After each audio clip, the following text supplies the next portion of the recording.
Om Swastiastu. Hello everyone, welcome back with me, Chyntia Wulandari. Now I will continue to read this book. On attachment and how to lose them. We have seen how emotions, those feelings and instant reactions we have to certain situations, are actually not an intrinsic part of us, but something that, with practice, we can manage and control. Of course, having emotion is what makes us humans and gives meaning to our many experiences, enabling us to remember those times and incidents that are important to us and helping us to become the person we are. However, if we are not careful and allow unfiltered emotions to dictate our reactions, we might end up identifying with our emotions, accepting them as a part of our character and personality, and thus determining our behavior. For example, if our instinctive reaction to a person who shows us disrespect is to feel slighted and insulted, we might end up in behaving in ways that are not beneficial to us, such as showing a passive-aggressive behavior that others won't appreciate, or harboring deep-seated resentment that is harmful to the self. This is because it is very easy for us to become attached to our emotions, and when these emotions affect how we behave, becoming a part of our personality, it is only a matter of time that the course of our life and even our future will be determined by them. As they say, characters creates destiny. And it is not only to emotions that most of us are attached to. There are many things that we mistake as natural and inevitable because they have always been there inside of us, telling us what to do, how to feel, and what to think. Yes, our thoughts are certainly something we find ourselves very much attached to. Not the deliberate thought born of careful reasoning, but those thoughts that arise whenever you are confronted with an opinion or an idea that is different to yours. After all, you already have a set of opinions, beliefs, and views that you hold on to all this time.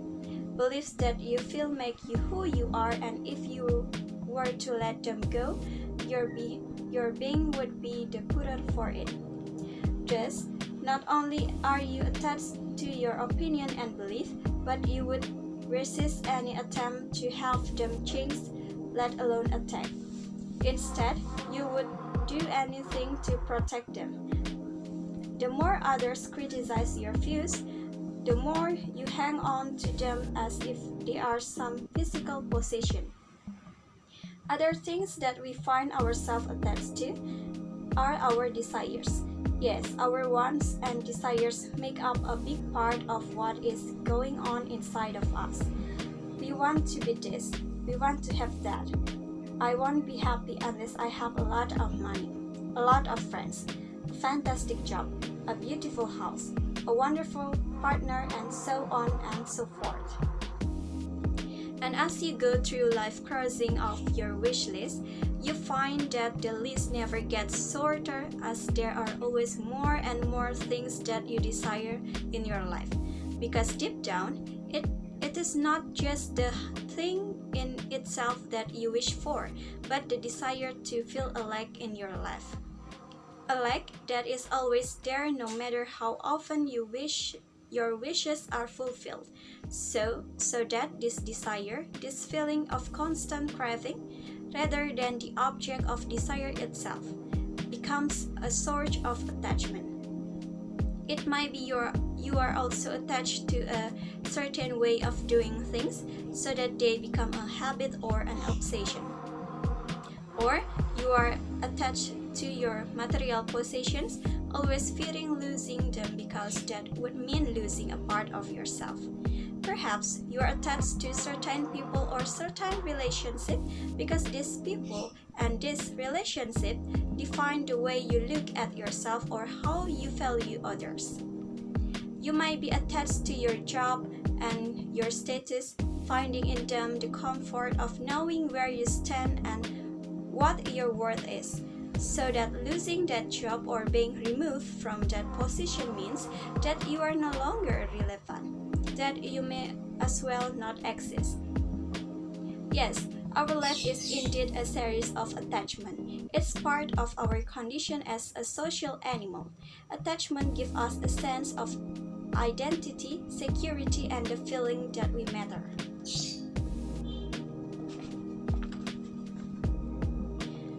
However, attachment is also the main cause of our suffering, for in life, we often cannot fulfill all our desires, especially if we are attached to our sense of dissatisfaction. There will always be people who don't agree with us or share our belief. At some point, we might lose our job or be ousted from our position. We may be rejected by those we love or ignored by those whose approval we crave. When we lose the things that we are attached to, it is very easy for us to lose our sense of security and our sense of self-worth. Your solitude, therefore, is a good opportunity to recognize this attachment as what they are, sensations that we have allowed to settle in our being so that they are part of who we are and determine our action. They become as if permanent and unchangeable. I feel like this, I desire this, because this is who I am. But they are not permanent.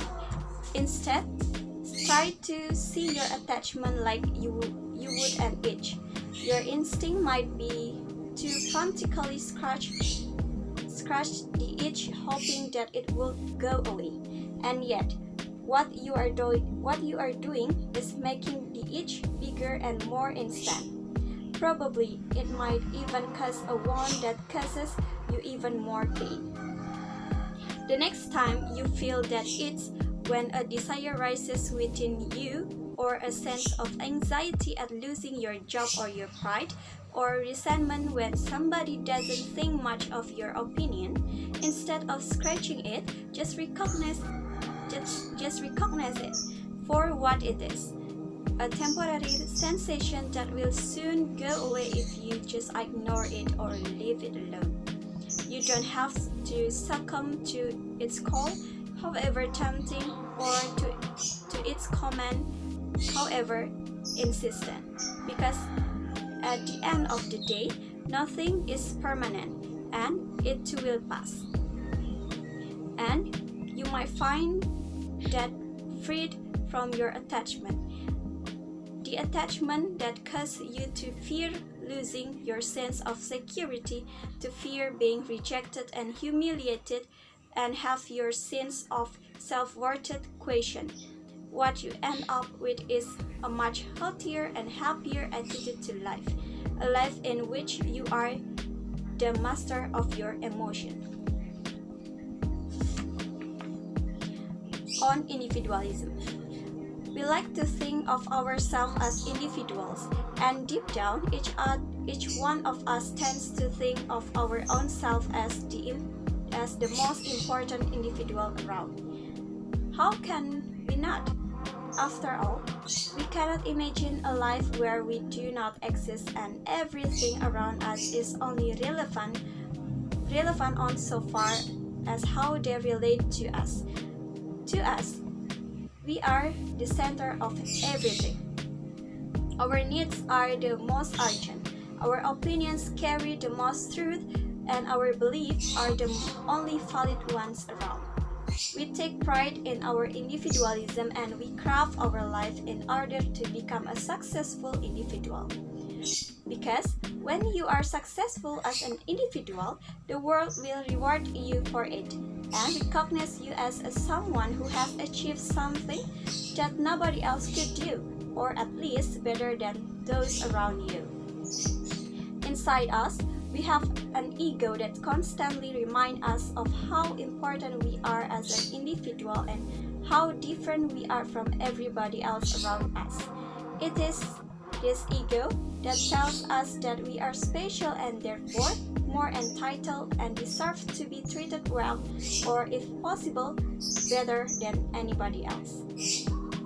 In the face of praise, this ego will feel itself inflated with its own self-importance. When criticized, however, this ego will feel instantly bruised and its value diminishing. And we tell ourselves, what do those people know? I'm my own person and I don't owe anybody anything. I'm an individual and I know what I'm worth. Moreover, others should recognize my worth and appreciate how valuable I am.